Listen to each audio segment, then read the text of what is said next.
Bab 079. Kini, pasangan orang tua dengan pakaian mereka yang serasi juga seorang wanita muda yang Zahwa kenali sekali siapa karena itu adalah wanita yang ingin Giana kenalkan kepada Wirya. Malam itu membuat tubuh Zahwa menegak ketika mereka mendekat. "Wirya, apa kabar?" Seperti tadi, Wirya tetap bisa bersikap profesional. Dirinya menyambut uluran tangan itu dengan menjabatnya sambil tersenyum formal. "Baik Om, Tante. Sudah lama tidak bertemu. Kaget sekali Tante melihat kamu dengan seorang wanita malam ini. Padahal kan baru saja bercerai.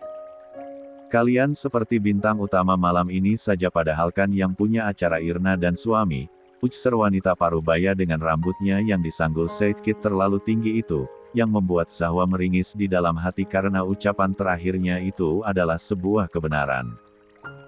Punggung Zahwa rasanya panas melihat tatapan Irna yang setajam laser ketika menatapnya. "Sayang sekali kamu ternyata sudah memiliki kekasih, padahal Tante mau memperkenalkan Naura dengan kamu." "Ini pendapat Tante saja sih, Naura terlihat lebih berkelas untuk bersandung dengan kamu Wirya." "Mama." Naura merengek, nampak malu-malu sambil memegangi tangan ibunya. "Baiklah, ini ibu-ibu julid lainnya yang harus aku hadapi." Zahwa membatin lagi. Zahwa tersenyum tenang, anak ibu yang seperti Tuan Puteri yang harus diurusi dengan beberapa dayang ini, tidak mungkin bisa menghadapi Mas Wirya yang berwatak keras bu. Mas Wirya cocoknya dan maunya dengan wanita yang tangguh dan mandiri seperti saya. Awalnya Wirya terkejut mendengar sahutan itu namun di detik selanjutnya dia tersenyum menyeringai. "Benar sekali, Tante," jawabnya sok kalem padahal ingin tertawa melihat Zahwa yang sudah menatap Naura dengan mengancam. Selanjutnya, Zahwa jauh lebih mampu untuk beradaptasi. Menjadi lebih kebal bahkan menyahuti orang-orang yang bersikap julid kepadanya. Itu juga karena Wirya yang ada di sisinya, menepati janjinya untuk melindungi Zahwa juga menjadi penguatnya. Namun, semua berubah kacau ketika orang-orang dengan kamera di tangan tiba-tiba saja meringsek masuk ke dalam tempat acara, berkumpul mengelilingi Wirya dan Zahwa yang masih tak henti-hentinya didatangi oleh para kolega. Tentu saja semua orang berubah terkejut, terutama Zahwa dan Wirya yang bak seolah dikepung begitu.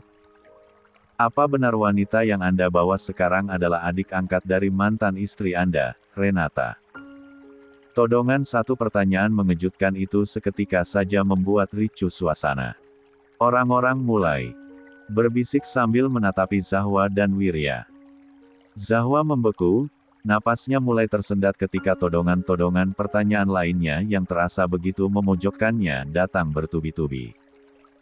"Apa benar seperti yang Renata lakukan dengan Adrian, kalian juga berselingkuh sebelum kalian bercerai? Kemarin, bagaimana bisa Anda memiliki hubungan dengan adik ipar Anda sendiri?" Telinga Zahwa rasanya berdengung, apalagi dengan semua tatapan yang mencemooh hanya tertuju kepadanya. Dan nyawanya seolah dicabut secara mendadak ketika tiba-tiba saja tubuhnya ditarik kasar lalu hantaman keras di pipi diberikan oleh Syafira, ibunya Irna. "Kurang ajar. Sialan kamu. Apa-apaan ini? Kamu sudah merusak acara pernikahan anakku." Jeritnya terlampau marah. Atmosfer yang tadinya hangat berubah menegangkan dalam sekejap dan belum sempat Zahwa mencerna apa yang terjadi, sebuah suara yang kemudian terdengar menghentikan laju jantungnya. "Apa-apaan ini?" Itu Jiandra dan di belakangnya, Zahwa bisa melihat keluarga dari ayah kandungnya yang menatap kebingungan kekacauan yang terjadi sekarang. Abis sudah. Ruangan itu begitu hening. Atensi di antara orang-orang yang berwajah tegang di dalamnya nampak begitu mencekik. Amarah bercampur kebingungan teramat terasa di antara banyak sekali tatapan yang menghujam Wirya dan Zahwa. Rasa-rasanya seperti sebuah penghakiman berat baru saja diputuskan hanya dengan melihat tatapan itu saja. Tubuh Zahwa sudah banjir akan keringat dingin, tangannya bergetar dan dirinya menjadi lupa bagaimana caranya menarik napas yang benar ketika berdiri dengan menjadi pusat perhatian keluarganya dan juga keluarga Wirya begini. Zahwa berani mengucapkan kalau ini adalah kekacauan terbesar di antara banyak sekali perkara yang terjadi di dalam hidupnya selama ini. Kepala Zahwa hanya mampu menunduk, seperti ada bertonton beban tak kasat mata yang membuat kepalanya tidak mampu terangkat dan bahunya hanya bisa menunduk pasrah. Ketakutan dan perasaan tertekan itu kembali datang, kali ini bak air bah yang menerjang layaknya badai akibat keberadaan keluarga kandungnya di sini. Sungguh, Zahwa sudah bertekad akan menceritakan semua rahasia dan betapa kelamnya hidupnya selama ini kepada mereka, sudah siap juga mentalnya akan bagaimana reaksi mereka nanti, namun kenapa harus dengan cara yang begini awalannya? Kenapa harus di dalam situasi yang mengerikan ini? Mental Zahwa memang sudah terbentuk untuk membuka segalanya kepada mereka, namun tidak dengan cara yang begini. Zahwa tidak siap dengan awalan yang sekacau ini. Kenapa harus selalu aku yang diuji terus-menerus? Kapan karma ini habis menyerangku yang sudah mulai kepayahan menerima segalanya ini? Harus seberapa banyak lagi aku diuji? Apa selama ini aku masih belum bisa terlihat cukup kuat untuk menghadapi segalanya? Zahwa meraung di dalam hati, meratapi kemalangan di dalam hidupnya yang datang menerjang tanpa henti. Dari sekian banyak pesta pernikahan yang diadakan malam ini, mengapa keluarganya harus datang di acara keluarganya Wirya? Kenapa mereka harus melihat betapa rendah dan buruknya Zahwa di mata orang-orang? Zahwa teramat tahu kalau mengeluh adalah perbuatan paling lancang yang dilakukan oleh umat manusia, namun bagaimana dengan dirinya yang diserang cobaan bertubi-tubi begini? Zahwa sudah kali merintih di dalam doanya kalau dia bukanlah manusia yang sekuat dan setegar itu untuk menerima ujian yang terlalu berat, namun entah kenapa takdir selalu mempermainkannya dengan begitu mudahnya. Terus-terusan membuat Zahwa terombang-ambing di dalam gelombang rasa sakit. Tadi, ketika Jiandra tiba-tiba saja muncul, jiwa Zahwa seolah direnggut paksa dalam sekejap. Dirinya hanya bisa mematung sejadi-jadinya, namun ketika melihat Julian yang nampaknya ingin mengamuk karena Zahwa yang mulai kembali ditodong pertanyaan-pertanyaan menyudutkan dari para wartawan itu, barulah Zahwa berusaha untuk keluar dari kepungan itu untuk menahan sang kakak. Sama sekali tak peduli akan kebingungan nyata yang terlihat di mata Wirya dan keluarganya, yang Zahwa pikirkan tadi itu hanyalah keluarganya. Beruntungnya, meskipun larut dalam rasa kekalutan, Wijaya dengan sigap memanggil para kru yang menyiapkan tempat dan jalannya acara sehingga semua wartawan itu dengan cepat diamankan menuju sebuah ruangan. Wijaya akan mengurus mereka nanti. Yang menjadi perhatiannya sekarang adalah Jiandra yang menjadi koleganya sejak lama nampak begitu marah luar biasa. Apa-apaan ini semua? Apa yang kalian lakukan dengan anakku, Wijaya? Jiandra berteriak murka, yang seketika saja mendatangkan keterkesiapan dari seluruh keluarga Wirya yang mendengar itu. Zahwa sendiri hanya mampu tertunduk memegangi tangan Julian sebagai penompangnya. Tak berani menatap kemana-mana, terutama Wirya yang Zahwa yakin sekali begitu syok. Padahal Zahwa sudah berjanji untuk tidak lagi menyembunyikan apapun kepada pria itu, namun sekarang belum sempat dirinya menjelaskan, Wirya keburu mengetahuinya di dalam kekacauan ini. Pada akhirnya, Wijaya dengan cepat membawa keluarga Zahwa menjauh dan disinilah mereka sekarang. Keluarganya dan orang tua Wirya juga para sanak saudaranya berada di dalam ruangan luas yang terasa begitu sempit dan mencekik ini. Di luar hanya ada orang tuanya Irna untuk menghandle acara yang sempat kacau. Entah bagaimana keadaan di luar sana sekarang, Zahwa merasa luar biasa bersalah kepada Irna karena sudah membuat pesta pernikahan yang seharusnya menjadi acara terbahagianya menjadi berubah mengerikan hanya karena dirinya. Jangan diam saja kamu Wijaya, jelaskan kepada saya mengapa anak saya diperlakukan dengan sebegini rendahannya di depan semua orang. Suara marah Jiandra menjadi kalimat pertama yang memecahkan keheningan di ruangan itu. Anak. Bagaimana bisa Zahwa menjadi anak kamu Jiandra? Tanya Wijaya masih nampak syok dan juga kebingungan. Apa-apaan yang barusan ia dengar itu? Zahwa? Adalah anak dari kolega yang paling ia hormati ini. Dia anak keduaku bersama istriku yang dulu. Aku baru saja bertemu dengan dia kemarin di sini. Aku pikir dia sedang berlibur di sini tapi nyatanya. Apa yang keluargamu lakukan dengan anakku? Pak.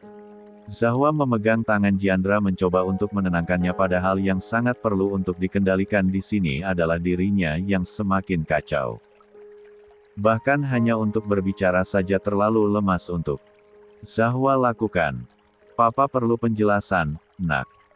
Papa tidak terima kamu tadi diperlakukan begitu. Apa-apaan kata wartawan itu tadi? Saya salah dengarkan. Wirya, saya tahu kamu baru saja bercerai namun apa kata mereka? Zahwa adalah adik dari mantan istrimu. Kalian berselingkuh di belakang, kalimat Jiandra tidak terselesaikan. Dengan benar. Dia terlihat teramat terpukul sekarang. Zahwa, apa-apaan semua ini nak? Rasanya tubuh Zahwa sekarang seolah diguyur bertonton kotoran yang membuatnya terasa begitu hina, begitu menjijikan dan memalukan. Kepercayaan diri Zahwa jatuh sejatuh-jatuhnya. Melihat tatapan Wirya dan Giana yang tertuju sendu kepadanya hanya semakin memperburuk perasaan itu. Zahwa mual, perasaan tidak berguna dan hina yang dulu dirinya rasakan ketika menjadi simpanan, Wirya kembali muncul ke permukaan. Perasaan menjadi manusia paling kotor di dunia itu kembali menyerang jatuh kekuatan mentalnya. Pak Jiandra saya. Jangan berani-beraninya kamu mendekati anak saya, Wirya. Teriakan Jiandra menggema, menghancurkan hati Zahwa sekali lagi karena yang diperlakukan ayahnya begitu adalah Wirya, orang yang paling dirinya cintai. Baru saja memunculkan pengharapan karena Giana yang mulai bersikap lunak kepadanya tapi sekarang. Pengharapan itu hilang sejadi-jadinya melihat betapa bencinya tatapan Jiandra kepada Wirya sekarang. Zahwa, Papa perlu mendengar penjelasan dari kamu, nak. Papa perlu mengerti karena tangan Papa sudah gatal ingin menghabisi orang-orang yang ada di ruangan ini sekarang juga. Di rumah. Aku bakalan sekarang. Jiandra memotong dengan tegas. Sekarang, nak. Papa maunya sekarang. Di sini, detik ini juga. Napas Zahwa makin tersendat, tatapan menuntut dari Jiandra dan Julian membuatnya seolah berada di ujung tebing yang curam dan dalam. Genggaman dari tangan Hanum yang berusaha meyakinkannya membuat mata Zahwa terpejam sejenak, berusaha menyiapkan diri akan segala luka yang selama ini ia pendam untuk diketahui semua orang. Bersiap-siap untuk memuntahkan segalanya. Pak, sejak Papa Irwan, Papa angkatku meninggal. Hidupku berubah seperti aku sedang berada di neraka. Mati-matian Zahwa menahan getar di dalam suaranya namun nyatanya ucapannya yang keluar begitu goyah karena matanya yang mulai buram akan air mata. Ibu dan kakak angkatku membenciku, setiap hari makian dan kata-kata menghina dari mereka seolah menjadi makanan sehari-hariku. Aku bukan lagi anak angkat, melainkan pembantu di rumah mereka. Emosi yang tadi tercetak jelas di wajah Jiandra berubah dalam sekejap. Ketegangan yang ada di tubuhnya melemas, pias dan pucat pasi ekspresinya sekarang. Garis bawah hari itu aku sangat perlu uang, Pak. Aku perlu uang yang sangat banyak untuk biaya kuliahku dan juga biaya puluhan adikku di panti yang hidupnya tidak layak dan kelaparan karena donatur yang berhenti memberikan uang. Air matanya Zahwa seka dengan kasar, dia hanya lurus menatap Jiandra, tak menatap kemana-mana padahal semua orang juga nampak pias wajahnya ketika mendengar ceritanya yang diucapkan dengan suara penuh rasa sakit akan luka yang selama ini Zahwa sembunyikan sendirian itu. Aku harus bagaimana? Keluarga angkatku enggan memberikan uang sedangkan aku sangat ingin selesai berkuliah agar bisa bekerja yang layak demi adik-adikku biar lebih enak hidupnya. Dalam waktu yang terdesak itu, Papa pikir apakah aku bisa bersikap rasional? Apakah aku bisa mendapatkan uang dalam jumlah yang banyak hanya dalam semalam saja? Zahwa menggeleng-gelengkan kepala dengan lemah. Tidak mungkin, Pak. Sama sekali tidak mungkin. Aku tidak meminta pembelaan karena toh aku tahu kok kalau aku begitu rendahan. Iya, aku melakukan cara yang salah untuk bisa mendapatkan uang itu dalam waktu yang singkat. Aku menjual tubuhku, Pak. Terlalu kuat kepalan jarinya membuat tangan Zahwa terasa kebas sekarang. Dan aku tidak tahu takdir apa yang mempermainkan karena orang yang membeliku adalah Mas Wirya yang pernikahannya kacau karena perlakuan semena-mena istrinya. Iya, seperti yang dikatakan para wartawan tadi, istrinya itu kakak angkatku. Pening. Kepala Zahwa luar biasa pening sekarang. Silahkan saja kalau papa, kakak dan bunda kalau ingin menatapi aku dengan jijik. Om dan tante, semua orang di sini juga. Cemooh saja aku sesuka kalian. Aku sangat-sangat mengerti kalau aku sekotor itu. Pipi Zahwa sudah basah akan air mata namun wajahnya hanya berekspresi datar dan dingin kepada mereka semua. Persetan, yang aku pedulikan hanya adik-adikku. Aku hanya tidak ingin mereka kelaparan. Aku tidak mau mereka kedinginan juga kehujanan karena atap rumah yang bocor. Apa saja akan aku lakukan demi mereka sekalipun itu harus mengorbankan diriku sendiri. Awalnya, aku menderita tapi semua ini menjadi awal petaka karena aku dan Mas Wirya yang sama-sama terluka dan terpuruk akan permasalahan masing-masing tiba-tiba saja menjadi saling menguatkan dalam hubungan diam-diam itu.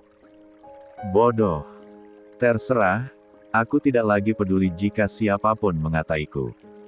Kalian tidak mengerti, kalian semua mana mengerti penderitaanku dan penderitaan yang Mas Wirya rasakan. Kalian mana tahu tangis terkeras yang pernah kami bagi. Zahwa mulai terisak tapi dia sama sekali tidak ingin berhenti bercerita. Luka terdalam dan juga kesakitan yang begitu lama terpendam kembali tumpah ruah hari ini setelah Zahwa melakukannya di hadapan Dian dulu sekali. Tante dan keluarga Mas Wirya hanya tahu yang buruknya saja. Tapi, apa pernah kalian melihat Mas Wirya yang menangis begitu keras karena merasa sangat terluka? Tante, apa Tante tahu Mas Wirya pernah seterpuruk itu hanya karena tidak ingin membuat Tante terluka? Apa Tante tahu seberapa tersiksanya dia menahan pernikahan toksis itu hanya untuk Tante? Awal yang kami lakukan memang salah, luar biasa salah. Tapi, kalian tahu tidak sih? Kami itu hanya ingin bahagia. Itu saja. Tangis Zahwa mengeras. Dia berubah begitu transparan sekarang, buka-bukaan akan segala torehan luka yang membusuk di dalam hatinya. Kenapa kalian terlalu mempersulit kami? Tante. Kenapa Tante sebegininya kepada kami? Harus seberapa banyak lagi penderitaan yang harus kami rasakan? Aku lelah, Tarte. Mentalku tidak sekuat itu. Bibir Zahwa yang bergetar terlihat semakin memucat. Dan Papa, jika saja Papa dulu mencariku, jika saja Papa sedikit saja menurunkan kebencian Papa untuk Mama dengan berusaha mencariku, aku tidak akan menjadi sebegini berantakannya Pak. Aku tidak akan menderita sebegini besarnya. Jika saja Papa sedikit saja mencoba memikirkan nasibku, aku tidak akan pernah berada di dalam kekacauan ini. Oh atau, seharusnya aku tidak usah hidup saja kan? Kenapa sih hanya aku yang mendapat penderitaan sebegini banyaknya? Kenapa dari sekian triliun manusia harus aku? Salahku apa?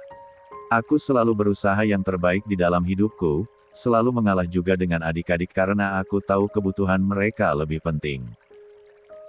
Tidak pernah membalas orang-orang yang dulu menghinaku di sekolah hanya karena berasal dari pantai asuhan yang orang tuanya tidak jelas siapa dan bagaimana. Selalu berusaha melakukan segalanya demi ibu dan kakakku hanya agar sedikit saja mereka menyayangiku namun nyatanya apa? Tidak sama sekali. Apa Papa tahu? Lebih dari separuh hidupku hanya dilalui dengan penderitaan, Pak. Tidak ada lagi Zahwa yang tegar. Tidak ada lagi Zahwa yang selalu menganggap segalanya akan membaik setelah segala penderitaan yang ia hadapi. Tidak ada lagi pengharapan. Tidak ada apapun. Semuanya terbabat habis oleh rasa luka. Kalian jahat sekali, sungguh. Tante. Tante jahat sekali denganku. Bisa tidak berhenti membuat aku menderita. Aku lelah sekali hidup dengan sebegini banyaknya permasalahan. Bisa tidak? Sedikit saja kasihani aku. Zahwa sampai meratap, terlalu merasa putus asa membuatnya mengeluh sejadi-jadinya. Tak lagi bisa berusaha sok tegar dan berpikiran mampu menampung segalanya. Zahwa sudah benar-benar berada di titik terendahnya sekarang.